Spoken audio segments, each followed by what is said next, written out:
Welcome to some One Piece action. If you're new to the channel, please give us a subscribe. And if you're a returning viewer and have not subscribed yet, please give us a subscribe. It's definitely helps the channel grow. All right. One of the leaders that I've always held in the bank, because I've always wanted to make it work, was Kuro. And I've learned a lot, came up with a lot of things. But the saddest part when it comes to holding on to hope for Kuro was that there was like no support. There was like no support. And I'm like, this is insane because he is stuck to East Blue, right? So he's future proofed because obviously, as long as they don't make East Blue support, then he'll never get supported. But then they came out with some support, and it's like, okay, cool. Granted, it was catered to Zoro. There are kinda some cards you can use, and it's up to your decision. Now, I would say one of the weaknesses to building a Kuro deck is either it's a lot of things, sure, but one of the weird things is too many choices. So in a weird way, there's like give or take a couple of routes you can take. And I would mention, I feel like the best route is just to run all the cards that have a trigger summon. Because ratio wise, you'll probably hit a lot of free trigger summons. And then just play whatever East Blue character cards that you're comfortable with. I think that's probably so this is kind of that, right? But we might be able to adjust the low drops. So okay. Let me get things more concise. So there's a trigger build, right? Where you're heavy on the triggers. There is a low drop build where you're heavy on the low drop. So think of Red Green Law, right? You look at the one drops and stuff like that. They're easy to just drop on the board.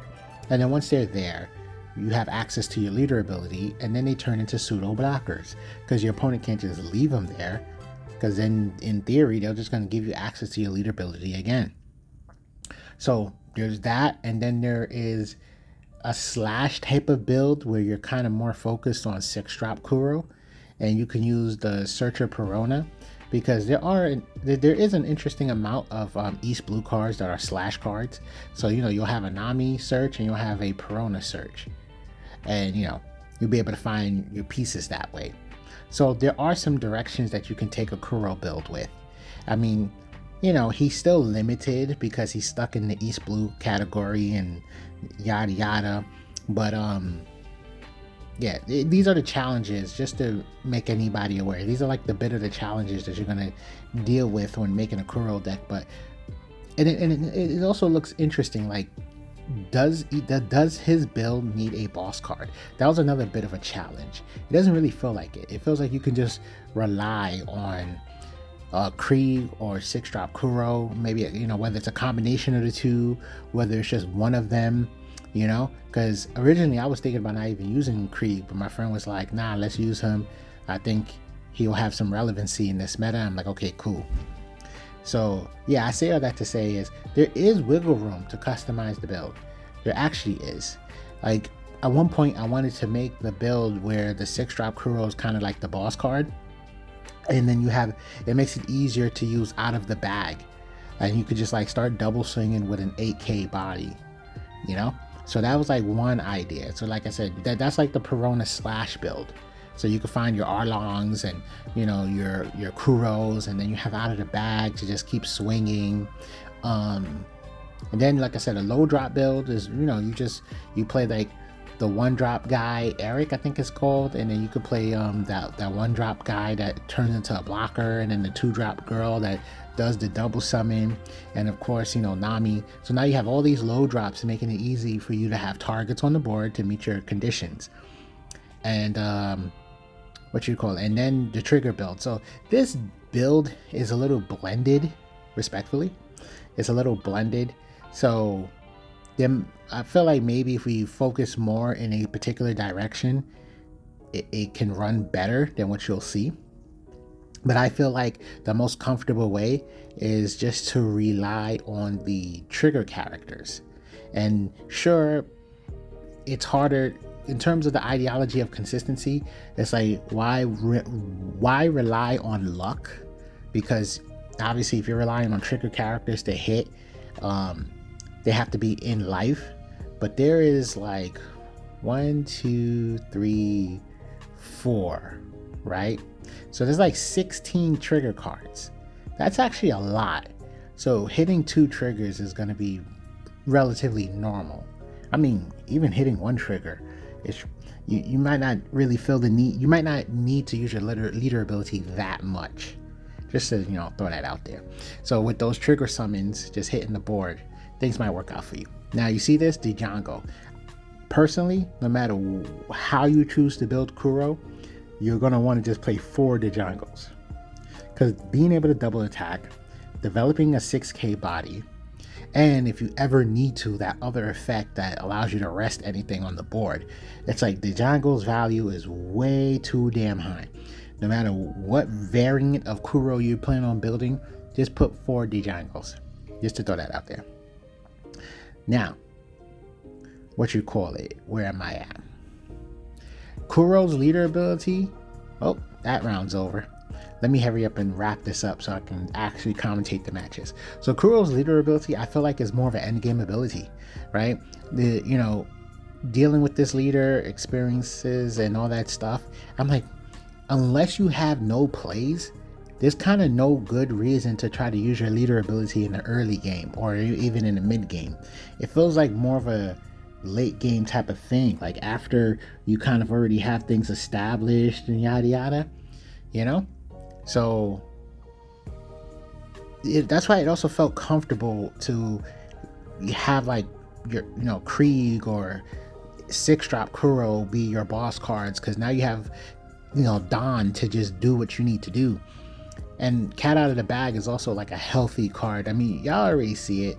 Zoro has his restand card. Yuta has her restand card. We see the power of these cards, the power that those restand cards provide, so you can double attack. And so Kuro has his own card, which has a trigger effect, and he has his own leader ability. So it's just like, oh yeah, that's another, my bad. Feel free to just trigger summon Chu, even though you're not hitting anything. It's fine. It's more about body on the board. That's when you have this trigger summon build, it's body on the board. Body on the board. That's how you have to look at it. Body on the board.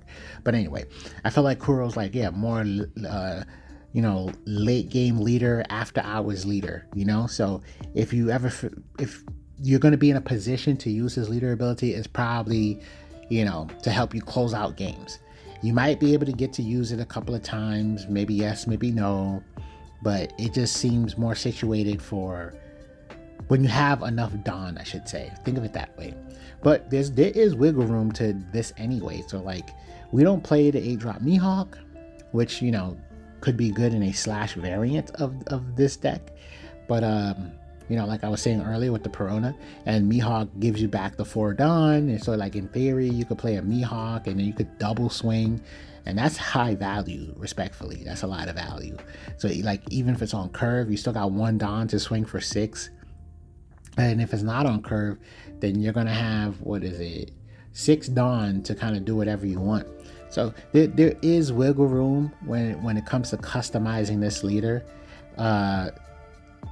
So it might, I don't know if we'll be able to come back to this leader, because it does take some time. He is on that end of the spectrum, like him, Z, yada yada, where it's just you gotta take your time and really figure out how to build a build for these leaders. But I do feel like if anybody wants the deck list so far, I think I gave out the foundation for the most part of what you need, and you just pick a direction, or you can just take as is and make your edits. Of course, that's always there, but you can also pick a direction to go in and, make whatever build. If you want to do a boss card, like, for instance, right? And I think this is finally it. I'm doing a lot of yapping. I think the trigger build, right? Just playing, let's say you play all 16 triggers, like, you max it out, and that's what you're relying on, right? That plus a combination of whatever useful East Blue cards that are available, of course. Like 3-drop Arlong, he's great. And then you got 10-drop Dofi, or the soon to come out 10-drop Shanks or the 9-drop Shanks that is currently available, or I don't know, just whatever. You want those on boss cards, it might work out because those trigger cards are just hitting the board, and now you can just focus on, playing more on curve anyway. And then when you got your double swing opportunity, whack, or you go the low drop build, and however you want. I think there is versatility in the build. He is limited to what cards he has access to, but I think there's versatility in where this leader can go. So at this point, it's like matchups. That's one piece. You can't shake that up. Matchups. You're gonna have to deal with matchups after that. But yeah, so his leader ability, it feels like you might not ever get to use it. You might use it a couple of times, but I want to say overall, this is the overall spectrum of this theme, this leader, or whatever, East Blue is double attacking no matter what. So even if you don't use your leader ability to double attack, you got the Django to double attack. And if you don't use the Django to double attack, you got cat out of the bag, because it's not cat out of the bag, it's out of the bag. You got out of the bag to double attack.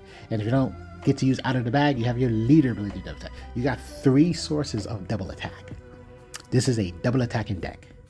Keep that in mind. One of the stronger plays that are available, as you just saw, we just pumped up Krieg and then swung again. There's too much value in the Django. There's too much value. And you see our board is loaded.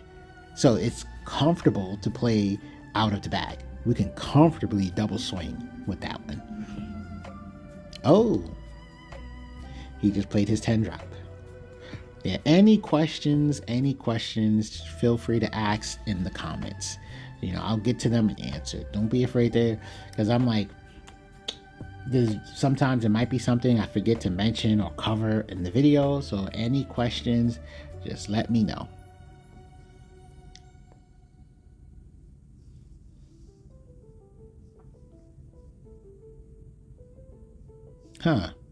So wait, I wasn't paying attention. I was in my own world. So you can essentially 10-drop. That gives you 2 Dawn, and then use the 10-drop ability to get. So then you're at 3 off rip, and then he just gained some more Dawn. Okay, cool. That's pretty strong.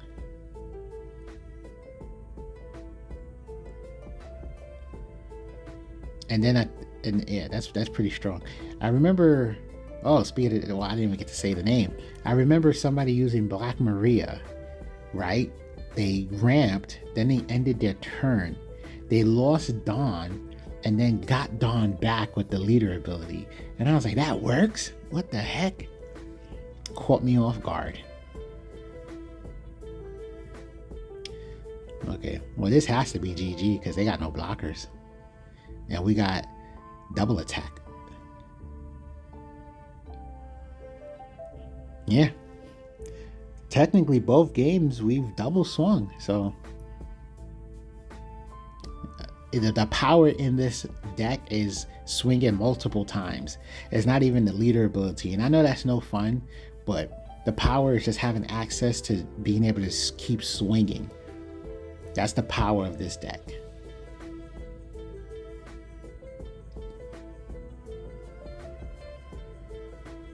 That's kind of funny. I was like, in my head, I saw Chew, and I was like, damn, there's like no targets, right, for Chew. And then boom, Zoro Joro hits the board. And I was like, oh, well, in theory, that is a target, right? That's kind of funny.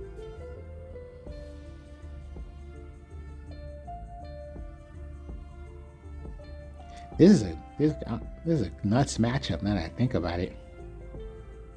Well, I could say like the weakness to Blue Purple Luffy is aggression. So as long as somehow you can establish more aggression than Luffy can, because he's most vulnerable in his early game before he really gets his board established. The moment he got, I want to say 2 9-drops on the board, you're probably going to lose unless you have a way to start removing that. But when he has like 2 9-drops on the board, that's when it's like kinda, and I mean kinda, a sad story. It always depends on the game state, right? Because he got 2 9-drops, no active Dawn, no life, and 1 card in hand. Obviously, you're not losing that, right? But work with me here. If that's not the scenario, if he's in a much healthier scenario, that's when you have to be afraid of Blue Purple's Luffy's game. So before that game state hits, right? All you got to punch him in the face as many times as you can. Before he gets to that game state where he can have multiple 9-drops on the board, you punch him as much as possible, and then it leaves him so vulnerable that it actually doesn't matter what he has on the board. It's like, yeah, I'm gonna win right now. That you just 8-9'd on. Oh well. Ooh, Tashigi, tight. Got no value from that Mihawk.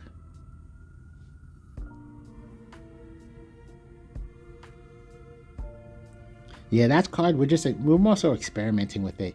So y'all don't have to use it, but it's just like, in theory, yeah, we can get a good pump, plus we can rest something. So it's more of a, we wanted to use it for fun type of thing. So yeah, if you like it, if you like what you see, as you know, saw it getting used a couple of times. If you like what you see, then play the card. And if you're like, man, I'm gonna take this card out, sure, take the card out. I don't want people thinking what you're seeing, like everything that you're seeing in this current build of the Kuro deck is all like mandatory or something. No. It's still experimental, because if y'all been following us for a while, we're trying to run through all these leaders, and if we're lucky, we get to we'll circle back, but we're trying to run through as many leaders before OP13 comes out. Yeah, the struggle of not saying OPO. Almost completely out of my system. OP13. Yeah, see, this Luffy's already in a bad position. See that Krieg? That Krieg double swing was toxic. Toxic, I say.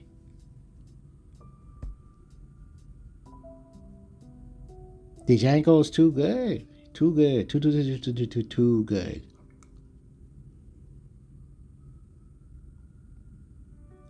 Yeah, we don't got no 2Ks. Goodness. I would chuck Kuro. We don't need it. I feel like King of the Coast is more important than Kuro at this point in the game. If you choose to play it or not. If he doesn't play any blockers, then we're good.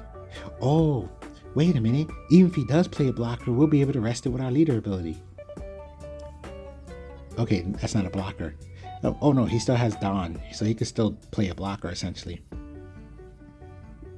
So yeah, he would have to block immediately, but then we can use our leader ability. And he's trying to take our Krieg out. Yeah, you have to be a little mad at this part. That was a legit play. Oh, Thanks for watching, and give us a sub. That was cool.